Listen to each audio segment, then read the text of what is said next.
Selamat siang Pak Isnandar, selamat siang teman-teman. Saya Salsabila Mutia, nomor induk mahasiswa 29882, akan mempresentasikan tentang analisis saham PT Astra International Tbk.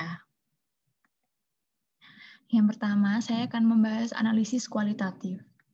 Di sini ada berita tentang PT Astra International, yaitu dihantam corona, Astra ramal penjualan kendaraan ambles 40%. Pada pandemi COVID-19 sangat berdampak pada perekonomian lokal maupun internasional, termasuk berdampak terhadap lesunya penjualan di sektor otomotif. Menurut Head of Investor Relations PT Astra International, pada tahun ini penjualan kendaraan bisa turun 30% akibat pandemi COVID-19. Dampak pada pasar modal yaitu sangat berdampak negatif karena dengan turunnya penjualan PT Astra International, maka terjadi penurunan juga pada saham PT Astra yang menyebabkan kerugian pada investor. Kemudian ada berita kedua yaitu persaingan kian kompetitif, Astra International diprediksi tetap positif. Pada RUPST PT Astra yang dilaksanakan pada Selasa 16 Juni 2020, diharapkan menjadi pemicu peningkatan kinerja bagi emiten berkode transaksi ASI. Dampak ke pasar modal yaitu dengan tatanan kehidupan baru, sektor real akan kembali hidup dan meningkat lagi. Korporasi yang sahamnya tercatat di bursa juga akan bangkit dan segera mencetak keuntungan lagi. Lalu saya akan membahas tentang analisis kuantitatif. Data rasio perusahaan. Ada perusahaan Astra, LPIN, INDS, dan SMSM. Rasionya yaitu ROE pada perusahaan ASI 9,28%, ROE pada perusahaan LPIN 4%, ROE pada perusahaan INDS 2,31%, ROE pada perusahaan SMSM yaitu 21,16%. Lalu daripada perusahaan ASI 93,09%, pada perusahaan LPIN 7,77%, pada perusahaan INDS 10,29%, dan pada perusahaan SMSM 28,88%. Lalu PER pada perusahaan ASI 15,27 sekian, pada perusahaan LPIN 8,85 sekian, pada perusahaan INDS 20,10 sekian, dan pada perusahaan SMSM 16,65 sekian. Lalu PBVR-nya pada perusahaan ASI 1,42 sekian, pada perusahaan LPIN 0,35 sekian, pada perusahaan INDS 0,46 sekian, pada perusahaan SMSM 3,52 sekian. Dan yang terakhir, dividen yield. Pada perusahaan ASI 0,48%, perusahaan LPIN tidak ada, perusahaan INDS 5,54%, perusahaan SMSM 4,34%. Kemudian ini data ranking dari perusahaan Astra dan perusahaan pesaingnya. Lalu analisis perusahaan. Profil PT Astra International Tbk didirikan di Jakarta pada tahun 1957 sebagai sebuah perusahaan perdagangan umum dengan nama Astra International Inc. Pada tahun 1990 telah dilakukan perubahan nama menjadi PT Astra International Tbk.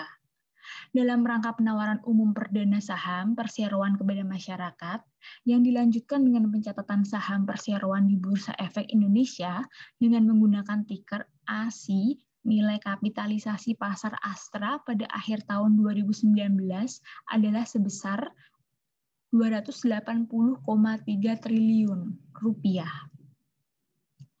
Sesuai anggaran dasar perseroan, kegiatan usaha yang dapat dijalankan oleh perusahaan mencakup perdagangan umum, perindustrian, pertambangan, pengangkutan, pertanian, pembangunan, jasa, dan konsultasi.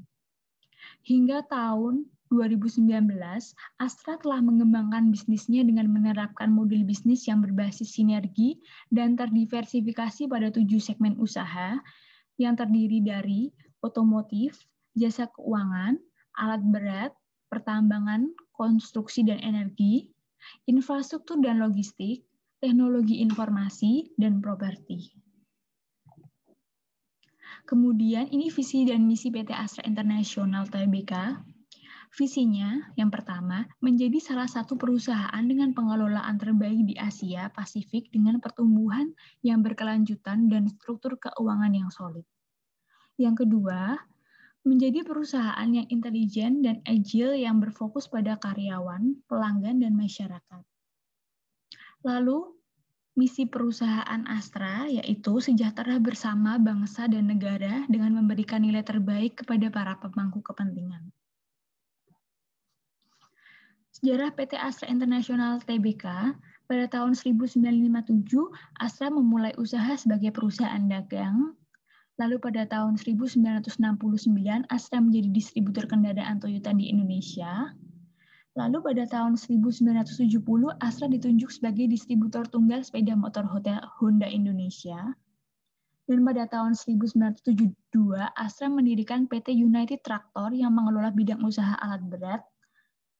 Dan pada tahun 1978, Astra mendirikan PT Daihatsu Indonesia. Lalu pada tahun 1981, TAM meluncurkan mobil Kijang sebagai mobil keluarga, dan pada tahun 1983 PT Astra Argo Niaga Cikal bakal PT Astra Agro Lestari. Lalu pada tahun 1988, Astra menerbitkan obligasi berjangka waktu 5 tahun senilai Rp 60 miliar dan tercatat di Bursa Efek Surabaya. Pada tahun 1989 mendirikan Astra Executive Training Center yang kemudian menjadi Astra Management Development Institute di tahun 1993.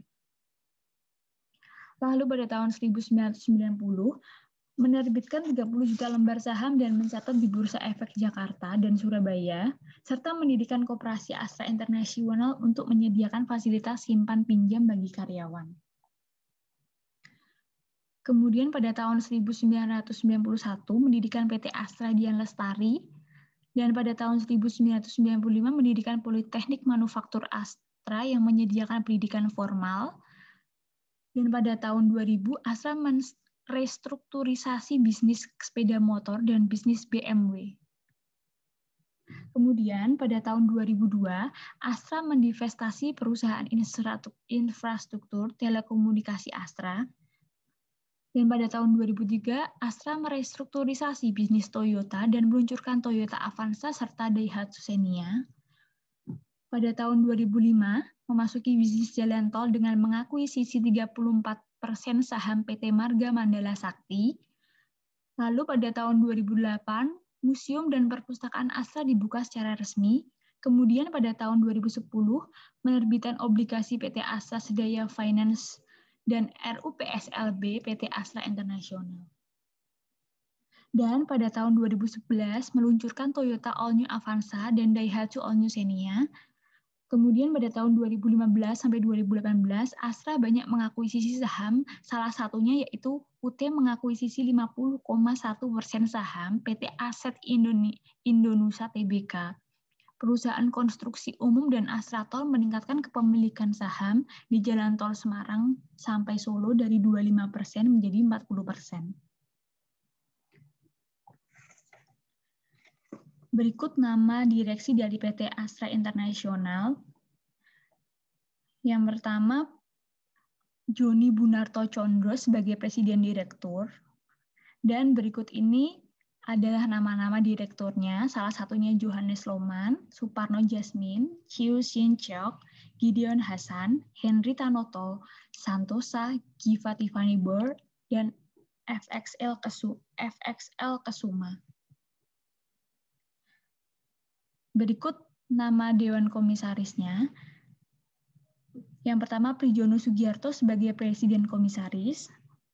Lalu ada Komisaris Independen Sri Indra Sustri Hadipurtranto, Rahma Waluyanto, Apinot Susewaboripon, dan ada komisaris yaitu Anthony John Leyden Nightingale, Benjamin William Keswick, Max Spencer Greenbeek, John Raymond Witt, Stephen Patrick Gore, dan Benjamin Biggs. Lalu ada Corporate Social Responsibility atau biasa disebut CSR. PT Astra International Tbk juga memberikan kontribusi kepada masyarakat, yaitu Grup Astra telah mendirikan 9 yayasan yang berada di bawah naungan PT Astra International. Astra dan yayasan-yayasan berkoordinasi dalam perencanaan dan pelaksanaan program untuk memaksimalkan manfaat yang dihasilkan dan tepat sasaran. Ini ada beberapa yayasannya, yaitu yang pertama, Yayasan Pendidikan Astra, Michael D. Ruslim. Yang kedua, Yayasan Dharma Bakti Astra. Yang ketiga, ada Politeknik Manufaktur Astra. Dan yang keempat, ada Yayasan Toyota dan Astra. Selanjutnya, ini adalah penghargaan yang telah diterima oleh PT Astra International. Yang pertama ada Most Organized Investor Relation, yang kedua ada Top Corporate Reputation, dan yang ketiga ada Most Powerful Company. Lalu ini ada income statement. Pada tahun 2016 ke 2017, grafiknya naik. Lalu pada tahun 2017 sampai 2020 awal, grafiknya stabil. Tetapi pada tahun 2020 pertengahan hingga 2021 bulan Maret ini agak turun. Pendapatannya agak turun karena pada 2 tahun terakhir ini masih dibayangi oleh ketidakpastian akibat dampak dari pandemi yang masih berlanjut. Lalu ada balance sheet. Pada tahun 2016 sampai 2019, pada tahun 2016 sampai 2018, grafiknya mulai meningkat walaupun sedikit.